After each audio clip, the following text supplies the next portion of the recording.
Mr. Stamps, St. Barnabas. The CBC News headlines brought to you with the good wishes of Sagicor General. Wise financial thinking for life. Credible, balanced, committed. This is the CBC Evening News. And a very good evening to you. I'm Lisa Lord with the Tuesday, May 5th edition of the CBC Evening News and our top story. Today was Common Entrance Day for thousands of primary school students across the island. Over 3,510 students were expected to write the examination to determine the secondary school they will attend in September.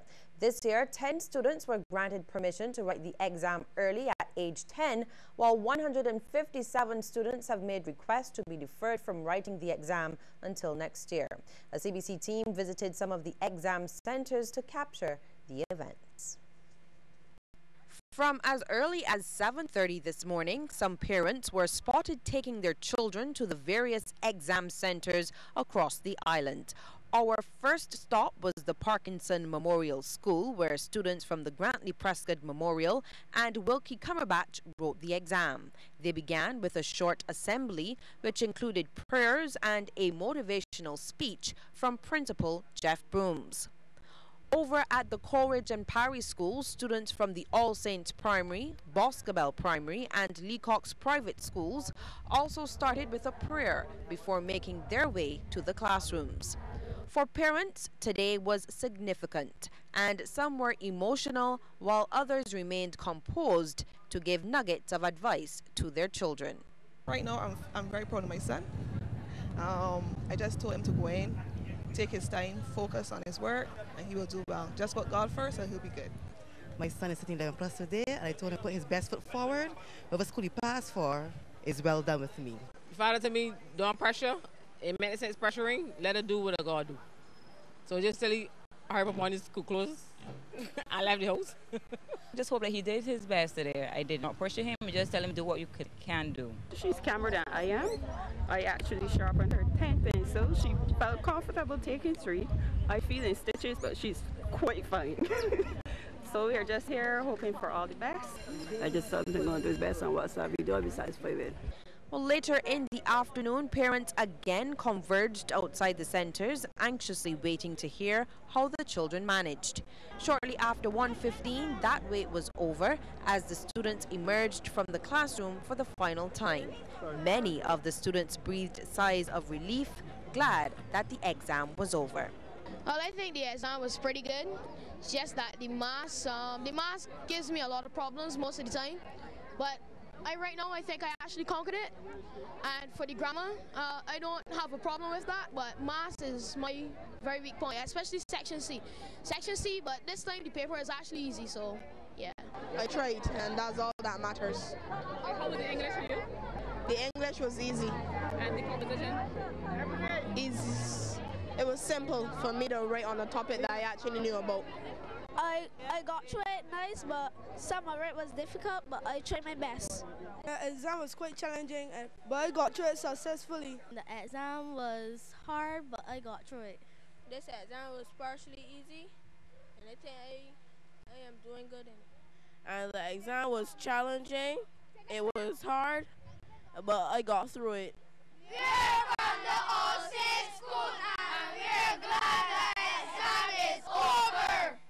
The exam results are expected sometime next month. Barbados will have to face a major debate about issues on marijuana use in the not-too-distant future. That's the view of Health Minister John Boyce as he led off debate on the Health Services Amendment Bill in Parliament this morning, which is now back from Easter recess. The debate has been raging across the region and the world, with some countries and states in the United States legalizing marijuana use to some extent. Minister Boyce, however, reveals statistics which show that many Barbadians are developing mental health issues linked to using cannabis, along with crack cocaine and alcohol. He says over the last 5 years, there's been a shift with younger people seeking help for substance abuse at facilities like Verdon House in St. John. The psychiatric hospital had a total of some 218 admissions to its drug rehabilitation unit in 2012, for instance. The trend in age was similar to that recorded at Verdon House, with the majority of clients falling between the age of 21 and 35, again demonstrating, Mr. Speaker, sir, the fact that this issue is becoming a younger generational issue to a larger and larger extent every day. The health minister also announced a special residential facility catering to women with mental issues, which will be opening its doors in 4 months' time. It will be called Marina House. The final works on a unit to house something in the order of 15 lady clients is being completed, and I gather from the member for St. John that even the paint work has now been completed. Site is, according to the schedule, going to be opened in September of this year. A government minister is offering a different approach to dealing with drug problems in Barbados. He says, go after the drug lords. Commerce Minister Donville Ennis says these so-called individuals, who are sometimes hailed as kings within their various communities, need to see the destruction they are causing. We can regulate all of the substance abuse facilities in the world. We can have the best substance abuse facilities in the world. But if we don't deal with the issues of drug lords in this country in particular, we are going to be forever looking to regulate and build more substance abuse facilities in Barbados. And I keep saying all the time that I wonder why we in this society are not able to identify, apprehend, and have drug lords feel the full weight of the law. Well, Minister Ennis also called for statistical data to examine why so many women are now being diagnosed with mental health issues and engaging in drug use. It is sometimes a case where they're able to deal with their pressures a lot easier than we men are, or maybe it's a case where they have some existing support mechanisms in place. But the reality about it is that today more and more females in Barbados are being diagnosed. It could also be a case that more and more females are now using drugs and alcohol than had existed before. The opposition, meantime, is calling for a national consultation on substance abuse in Barbados. Christchurch West MP Dr. Maria Agard says discussions must take place to address the root causes of drug dependency and other issues facing young people. She's also concerned that the island's drug laws are too focused on incarceration, which is seeing many fathers and sons doing prison time for possession of small quantities of marijuana. Dr. Agard says bold steps must now be taken to address the situation. And one of the ways in which we need to be able to do this is the bold and revolutionary move of reducing our intent to incarcerate and consider more on treatment and rehabilitation. Dr. Agard is also raising the alarm about the state of affairs at the psychiatric hospital and working conditions for staff there. What we actually have here, Mr. Speaker, are staff being made to work in conditions with failing ceiling tiles, blown floor tiles, fungus on the roof, soiled sheets, and so forth. And basically, Mr. Speaker, this is untenable. What we also have, again, Mr. Speaker, is a concern for lack of essential medication at this facility. Critical medication is reportedly running low at the island's lone mental health care hospital. This is according to Member of Parliament for St. Thomas, Cynthia Ford. Ms. Ford says a memo dated March 30th from the acting director spoke to the shortage of supplies. The memo, which he made a document of the House, shows a need for the situation to be urgently addressed. The chorus that came to it is low stock, very low stock levels, out of stock. Very low stock levels used for inpatients only. So if I'm mad and get admitted today and there's no medication to suit my condition, I go before they break down the hospital because you only expect me to get violent. You will get worse as a mad person, a mentally ill person, excuse me. And therefore the very low presently out of stock, extremely low stock levels, something called Risperdal, stock levels low. Residents in St. John, St. George, St. Philip and St. Thomas are being advised to store water as the Barbados Water Authority will be starting a scheduled shutdown of the Golden Ridge pumping station from tonight.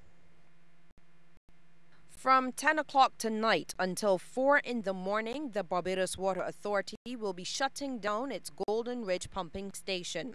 Corporate Communications Specialist at the BWA, Joyanne Haig, says water levels at the reservoir are low at this time and the shutdown will allow them to bring the levels back to an acceptable level. Ms. Haig says this will continue daily at the same time until the reservoir levels have been replenished.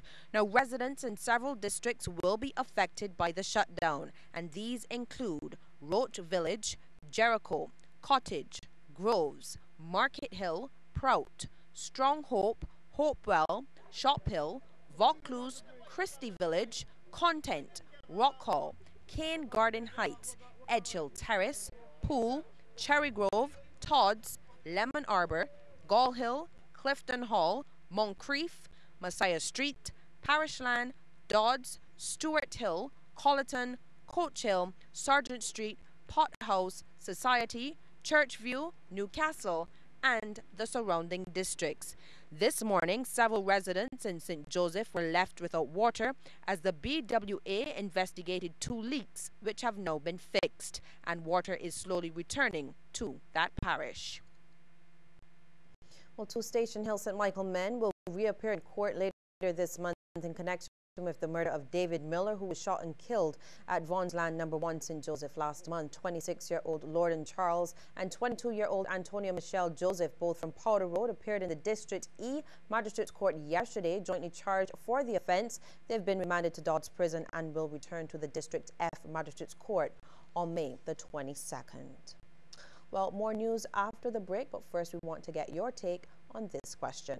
Should Barbados legalize the use of marijuana for medical purposes? You can text yes or no to short code 8111 and we'll have the results for you at the end of our news.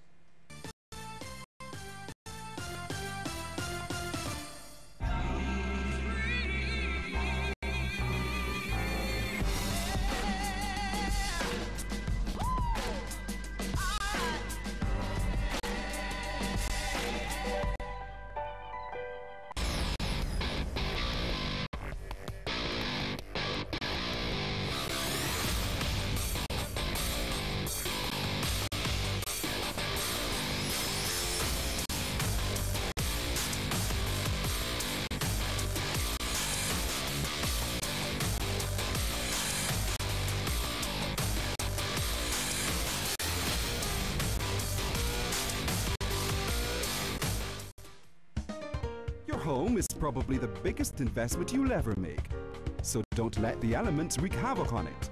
To protect it against peeling, cracking, flaking, fungus and algae, use Berger Weatherproof Ultra. Extreme tropical protection made to withstand the elements. Ultra tough, ultra durable, ultra beautiful. We guarantee it. Berger paints for lasting beauty and protection. Start your weekend early with Q in the Community Thursday and Saturday. This Saturday, Q in the Community will be at the Barbados Public Workers Cooperative Credit Union Limited, Belmont Road, from 11 a.m. Come for dancing, karaoke competition, and lots more. It's a Q weekend, sponsored by Stye, the official beer of Q in the Community, and Jewers Whiskey. Tune into 100.7 FM or join our Facebook page for more details.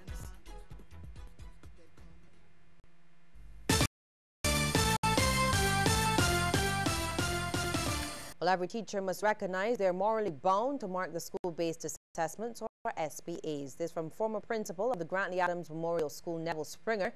He says teachers have the opportunity to propel their students' performance in the examination room by fulfilling their moral duty. When you accepted the assignment to teach a CXC class, you contracted yourself to teach the CXC syllabus, which includes the SBA component. is not only delivery, it is assessing. And my question to you, how can you assess before marketing? The temporary restriction placed on the importation of poultry and byproducts from a few countries has been lifted. That's according to a release from the Veterinary Services Department of the Ministry of Agriculture. It says restrictions placed on the importation of live birds, hatching eggs, and on fresh, frozen, and chilled poultry meat products, including table eggs for personal use and commercial sale, will be lifted for the United Kingdom and other member countries of the European Union. However, the ban remains on the Netherlands and Germany. Restrictions remain in place for the United States and Canada as a result of the ongoing outbreak of the contagious, highly pathogenic avian influenza. The Blue Devils will be going white this year. This comes as the 4-day morning band plays mass under the theme Sailors Gone Mad. That band launched over the weekend at the Outback Bar. Band leader Mark Burnett tells CBC the theme was the main motivation for the white paint and powder, in keeping with the customary white worn by sailors. Now in its 4th year, he says the band will be aiming to attract 200 revelers and recapture the NCF award for best presentation at 4-day morning, which it won back in 2012. The Gone Mad is the part that will be interesting. What we do on the road, we embed tuck band. The tuck band plays with the DJ. We embed in the band a snow cone cart, doing special cocktails and so on. We have a very good mix of youth, elderly people and so on. And the band, we expect good things this year. And I hope the music this year was as good as last year to bring out the real devil in us. Hundreds have paid tribute to former CBC driver Henderson Shaker Scott. Friends, family, relatives, and staff here at Caribbean Broadcasting Corporation gathered at the Christchurch Parish Church today for his funeral service. In his tribute, head of sports Mark Seal said that Scott will be remembered for his hard work and dedication to his job. He spent 14 hours at work, many times 7 days a week, and of course with his full approval and insistence, until failing health forced the CBC to insist that his workload be reduced to a regular 5 days per week and 9 hours a day, where possible. Earlier, I noted that he was the sports department's only driver. That was his official designation, but he also operated as if a reporter. This, of course, was unofficial and on his own initiative.